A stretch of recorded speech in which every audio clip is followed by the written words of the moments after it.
பேசாத அழைப்புகளுக்கு கூடுதல் கட்டணம் கட்டச் சொல்லி தனியார் தொலைத்தொடர்பு நிறுவனம் ஒன்று தொல்லை கொடுப்பதாக சென்னை மாநகர காவல் ஆணையரிடம் புகார் அளிக்கப்பட்டுள்ளது. மணலியில் கடிகாரக்கடை வைத்திருக்கும் விமல்குமார் தன் செல்போனிலிருந்து தானாகவே வெளிநாடுகளுக்கு அழைப்புகள் செல்வதாக புகார் தெரிவித்துள்ளார். அதனால் கடந்த ஒரு மாதத்திற்கு மட்டும் 25,000 ரூபாய்க்கு மேல் கட்டணம் வந்திருப்பதாகவும் அதை உடனடியாக கட்டச் சொல்லி அந்த தொலைத்தொடர்பு நிறுவனம் தொல்லை கொடுப்பதாகவும் கூறியுள்ளார். இதுகுறித்து அந்த நிறுவனத்திடம் கேட்டதற்கு சரியான பதிலளிக்கவில்லை என்பதால் மாநகர காவல் ஆணையரிடம் புகார் மனு அளித்துள்ளதாக தெரிவித்துள்ளார். இந்த சம்பவம் பற்றி அந்த தனியார் தொலைத்தொடர்பு நிறுவனத்திடம் கேட்டதற்கு தங்களுக்கு விமல்குமார் புகார் மின்னஞ்சல் அனுப்பியுள்ளதாகவும் அது பற்றி விசாரித்து வருவதாகவும் தெரிவித்தனர்.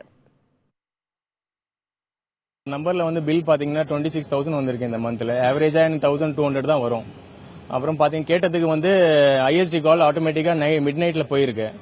அது நான் பண்ணலன்னு கேட்டதுக்கு நீங்க பில் ஜென்ரேட் பண்றவரை வெயிட் பண்ணுங்க, 20th வரை வெயிட் பண்ண சொன்னாங்க.